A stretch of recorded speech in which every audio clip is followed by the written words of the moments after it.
Dictatorship पे आ गया है, उसको हम क्या कहें? देश में तो कहने लगे हैं कि हिटलर है, कुछ लोग तो इसको कह रहे हैं क्योंकि इनका नाम मोदी है तो मिटलर बोलने लगे, नया नाम दे दिया मिटलर। अरे लोकतंत्र में मोदी क्या चीज है? मोदी के खिलाफ नारे क्यों नहीं लगाए?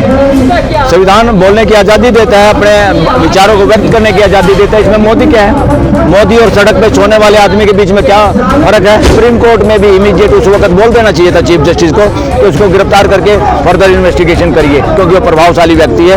तब उनको वहां से मुकदमे को रेफर करना चाहिए था, वापस से क्लोज करना चाहिए था। जब पता है कमजोर आदमी है तो जज को पता नहीं क्या कि दिल्ली का MP वो गाने बजाने वाला, क्या नाम है उसका, मनोज तिवारी, हाँ, वो उसका ड्राइवर बना हुआ है और पीछे बैठा हुआ कोई वो क्या वो तिलक लगा के कौन सा एक मंत्री संतरी है केंद्र में। पहले क्या था बेवकूफ जमाने में, हमारे पूर्वजों के जमाने में, कि राजा भगवान का प्रतिनिधि है, वो लोगों को काबू में रखेगा, दंड देगा ताकि लोग व्यवस्थित रह सके। और वो राजा क्या करते थे? बदमाश लोग सैकड़ों हजारों रानियां रखते थे, वो खुद अपराधी लोग थे।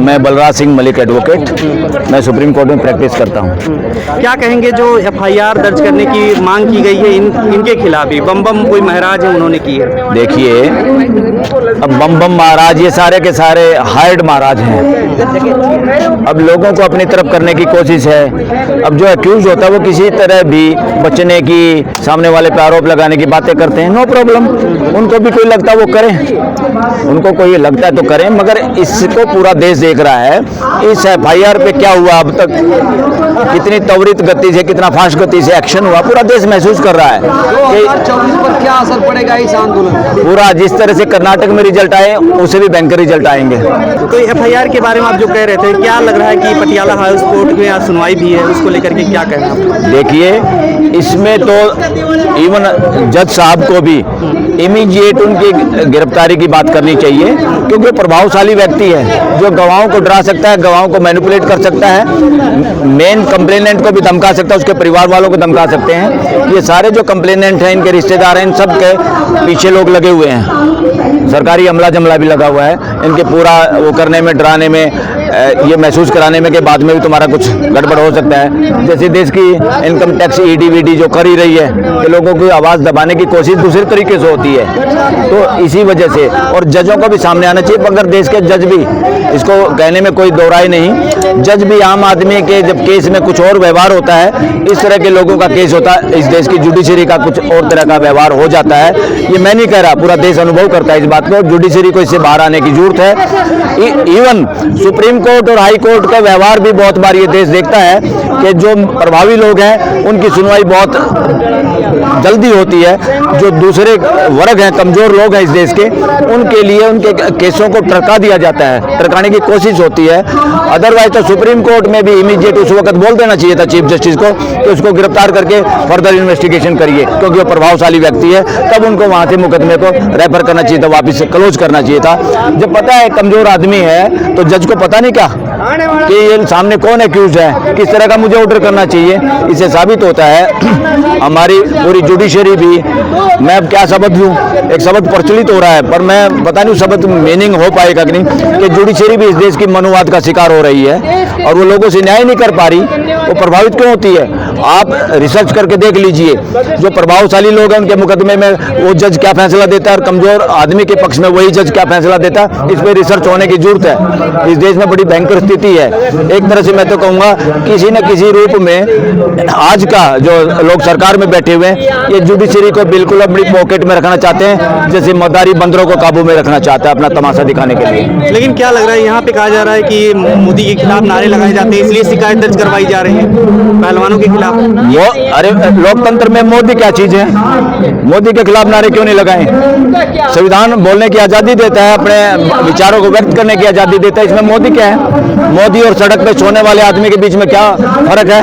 सिर्फ इतना फर्क है, वो आज सड़क पे सो रहा है, वो प्राइम मिनिस्टर हाउस में सो रहा है, बस। और क्या है? दूसरे जो है 5 जून को धमकी दे रहे हैं कि संत जो है पूरा देश देखेगा, संत बोलेंगे। ज्यादातर संत तो करप्ट हैं, ज्यादातर संत जेल में नहीं है कि काहे के संत? संतों ने तो बेड़ा गर्क रखा है इस देश का। कौन से संत?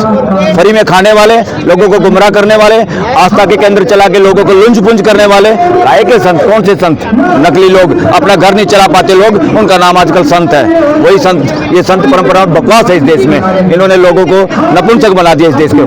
लेकिन आप देख रहे हैं ना कि संतों की चर्चा हो रही है, बागेश्वर धाम की भी चर्चा हो रही है टीवी पर। क्या वो बागेश्वर धाम है? मैं तो कह रहा हूँ उससे मुकदमा दर्ज होना चाहिए, क्योंकि कॉन्स्टिट्यूशन कहता है राइट टू एजुकेशन, सबका अधिकार है। वो राइट टू एजुकेशन क्या है? राइट टू एजुकेशन का मतलब है सही समझ को जरूरत है, लोगों को गुमराह करने वाली समझ की जरूरत नहीं है। वो राइट टू एजुकेशन के खिलाफ काम कर रहा है, ये चमत्कार दिखाने की भाषा कर रहा है। फिर आरोप लगाते हैं क्रिश्चियन मिशनरी पे कि वो चमत्कार करके इस देश का धर्म परिवर्तन करें।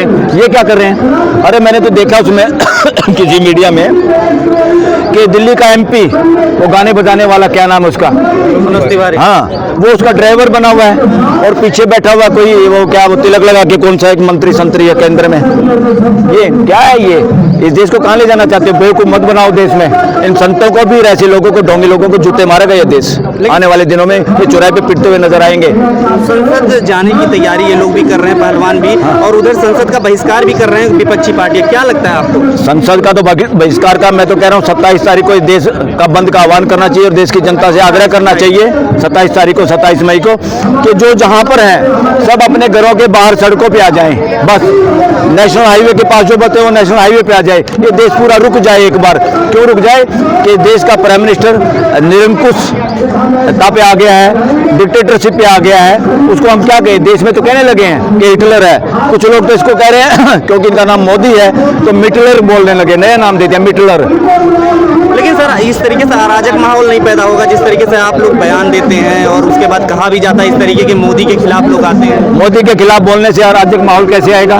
अराजकता तो जब होती है जब हम अपने देश की प्रॉपर्टी का नुकसान करते हैं, जब हम लोगों को मारते हैं, झगड़ते हैं। ये अराजकता नहीं, ये तो देश, असली सरकार जनता है। 130 करोड़ लोग सरकार के होते हैं, शतरंज के असली खिलाड़ी जनता है। ये मोहरे हैं सारे, चाहे प्राइम मिनिस्टर हो, चाहे राष्ट्रपति हो, चाहे मंत्री हो, ये मोहरे हैं। मोहरे, शतरंज के मोहरे अपनी मर्जी से काम नहीं कर सकते, जनता की मर्जी से काम करना होगा। सुप्रीम कोर्ट के वकील होने के नाते क्या कहेंगे? अभी तक एफआईआर दर्ज नहीं हुई है, अब क्या रास्ता है? क्यों नहीं एफआईआर दर्ज करेंगे? कह रहे हैं कि जो एक बिहार में एक फैसला आया था उसकी वजह से कि ऐसे मामलों में जिसमें 7 साल से कम की सजा है उसमें इस तरीके का जो है पुलिस की मर्जी चलती है। अरे काहे की मर्जी चलती है? ये सिर्फ इसलिए बिहार के फैसले को दिखा रहे हैं, सुप्रीम कोर्ट के फैसले को नहीं दिखा रहे। बड़ी कोर्ट कौन सी है? Supreme court. बिहार की कोर्ट सुप्रीम कोर्ट है क्या? उसके फैसले नहीं बताए इन्होंने, क्या फैसले उसमें।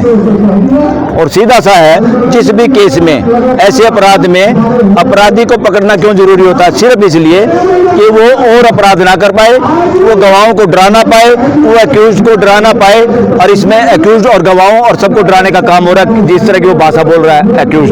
किस तरीके से आपको लग रहा है कि डराने का काम हो रहा है? अरे वो उसने तो क्या क्या लड़कियों को क्या बोला उसने, क्या नाम है सितंबरा, क्या नाम, मंत्रा बोला है। वो मंत्रा समाज तो उसको पहले बोल रहा है, दुशासन समाज तो पहले इनको नाम दे रहे हैं रामायण और महाभारत के आधार पे। पता नहीं किसको बाइट पे एक दिन बताया भी था, ये सारी बातें पढ़ के सुनाई थी आप लोगों को कि समाज किसको क्या कह रहे हैं। समाज तो आजकल आरएसएस के मोहन भागवत को वो शकुनी बोल रहा है। समाज तो इसको प्राइम मिनिस्टर को रावण बोल रहा है। क्या करोगे आप? किसका मुंह पकड़ोगे? लोगों ने रामायण महाभारत देखी, आपने टेलीविजन पे दिखाया उनको, वो टेलीविजन के पात्रों से आपको कंपैरिजन कर रहे हैं। करने का हक भी है उनको, इस देश के जो एग्जीक्यूटिव में बैठे हुए हैं। प्रधानमंत्री मालिक नहीं इस देश का। अगर राज्य शासन अध्यक्ष भी अगर कोई कॉन्स्टिट्यूशन के हिसाब से है, वो राष्ट्रपति है। और राष्ट्रपति, मेरे को आज खुल के एक बात करनी पड़ेगी, अगर इस देश का राष्ट्रपति ब्राह्मण होता तो किसी मोदी की हिम्मत नहीं थी उसको इग्नोर करते और वहाँ पंडे पुजारियों में बैठ के इसका उद्घाटन करते, वो हवन करके क्या तमाशा किया था। अरे सेकुलर कंट्री में पंडे पुजारियों को बिठाने से काम चलेगा क्या? या तो सभी धर्मों के लोग बैठने चाहिए थे वहाँ पे। क्या है, तुम्हारे बाप की बपोती है कि ये देश, इस देश को कहाँ ले जाना चाहते हो? और उसी आदमी की जन्मतिथि पे उद्घाटन हो रहा है जो देश का विभाजनकारी, जिसमें विभाजन में हिस्सा लिया, जिनकी मेंटेलिटी देश को विभाजन करने की थी, जो माफी मांगने वाला था। 75% सेलुलर जेल में पंजाब के लोग थे, कंबाइंड पंजाब के, जिसमें हरियाणा, पंजाब, हिमाचल प्रदेश और पाकिस्तान का पंजाब था। और उसमें मेजोरिटी सरदार लोगों की थी जिन्होंने माफी नहीं मांगी, तिल तिल करके मर गए वहां पर। और ये माफी मांगने वाले लोग, ये पेंशन लेने वाले लोग, उसकी जन्मतिथि पे 28 सितंबर भगत सिंह का जन्म, कौन साल है? सावरकर के तो अभी है मई में, सितंबर में, सेम डेट में भगत सिंह का, उसमें करिए ना, जिसने माफी नहीं मांगी, जिसके आज भी जिसके उसमें हम कलंकित महसूस नहीं करते, जिसने जान दे दी, जो पूरे देश की एकता का सूचक था, हिंदू मुसलमान सिख ईसाई, वो जाति पाति की बात ही नहीं करता था। आप क्या कर रहे हो? लेकिन कांग्रेस के राज में भी ऐसा हो चुका है कई बार ना कि जो है ये इस तरीके के जो है उद्घाटन और शिलान्यास सोनिया गांधी जी भी की। हाँ, ये देश कांग्रेस और बीजेपी की बपोती थोड़ा है। क्या कांग्रेस भी गलत काम किया तो उन्होंने भी गलत किया है, मगर मैंने जो अभी रिसर्च करके ढूंढा तो कम से कम कांग्रेस के उसमें तो और शुरू में क्या करते, हवन ववन करके, वो काम तो दोनों राष्ट्रपतियों ने किया था। एक बीवी गिरी ने किया था, उसके बाद इंदिरा ने उद्घाटन किया था, और वो भी एनेक्सी थी, और एक ने किसी ने, राजीव गांधी ने लाइब्रेरी का उद्घाटन किया था, तो उसमें अपने राष्ट्रपति वेंकट रमन क्या थे, उन्होंने किया था शुरू में, वो जो क्या नींव का पत्थर रखते हैं, जो भी रखते हैं, वो उन्होंने किया था, उसमें भी राष्ट्रपति का इन्वॉल्वमेंट था। उन्होंने गलती की, उन्होंने उद्घाटन भी नहीं करना चाहिए था, और ये तो दोनों काम खुद ही कर रहे हैं, मैं ही। ये देश की संस्कृति है, तू ही तू, यानी ईश्वरीय सुपर पावर को भी आपका है सब कुछ। लेकिन उस दिन महिलाएं कह रही महापंचायत करेंगे संसद पहलवान जाके, किसी को भी करने का हक है, देश की पार्लियामेंट देखने का हक है, उसके चारों तरफ जाके उसका मुआयना करने का अधिकार है, उसके बाहर बैठने का अधिकार है, क्या दिक्कत है? शांतिपूर्वक तरीके से देश का आदमी कोई भी कहीं भी जाने का उसको फ्रीडम है, इधर उधर टहलने की, क्या दिक्कत है? यही दिखाएंगे ना, तुम पार्लियामेंट में क्या करना है तुम्हारे को, अरे को दंड क्या नाम सेंगोल स्थापित करने की बात कर रहे हैं ये लोग। अरे इस देश में शासन राजाओं का है क्या? कौन से युग की बात करें? चोल साम्राज्य, ये सब साउथ में इनका सफाया हो गया, इसलिए इनको चोल साम्राज्य याद आ गया। और वो दंड क्या होता है भाई?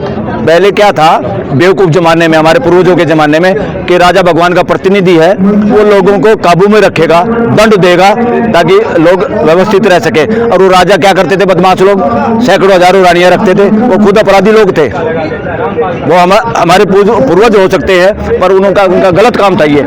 अब उस दंड को यहाँ स्थापित कर रहे हैं। उस दंड पे क्या है भाई? बता रहे, वो है महाराज, एक कोई बैल बैठा है उस दंड पे, बैल। अरे बैल खेत में खेती करता है, उसको बैल खेती करते हुए हल, नंदी महाराज बता रहे हैं। कौन सा नंदी महाराज यार? हमारे किसी ने थोपने की कोशिश की, हम नंदी को नहीं जानते, हम बैल को जानते हैं, जो खेत में काम करता है और सेवा करता है, उत्पादन करने में सहयोगी है। हाँ, तो ये और कुछ नहीं है, ये मनुवाद की स्थापना की कोशिश है देश में, मनुवाद को स्थापना की कोशिश है पार्लियामेंट के अंदर।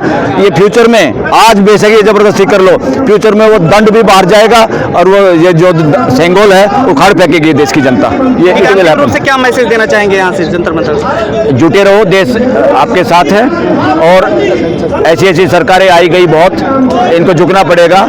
इंदिरा गांधी को तो बहुत जबरदस्त प्राइम मिनिस्टर मानते थे ना लोग, उसकी सरकार कैसे हटाई थी लोगों ने, और बाद में जब उनसे सरकार नहीं चली फिर उसको लिया है। ये देश कितना लिबरल है, अपने लोगों की गलतियों को माफ करता है।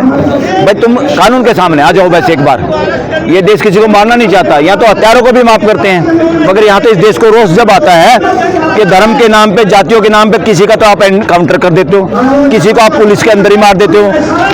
हमें अपराधियों से सहानुभूति नहीं है, परंतु पुलिस की कस्टडी में भी जो लोग कानून का सामना कर रहे हैं उनकी हत्याएं करवा दी जा रही हैं, इससे पूरा देश नाराज है। तुमने कौन था यूपी में जो मुस्लिम, बिल्कुल अन्याय हुआ है। लानत है ऐसी पुलिस पे, ऐसे चीफ मिनिस्टर पे, ऐसी सरकार पे। हमारी पुलिस के अंदर रहे आदमी को जो कानून का सामना कर रहा है, करने के लिए तैयार है, उसको आप मारते हैं, तो क्या है ये? हमारे यहाँ तो महात्मा बुद्ध का वो है कि हंस किसका जो जान बचाएगा हंस उसका।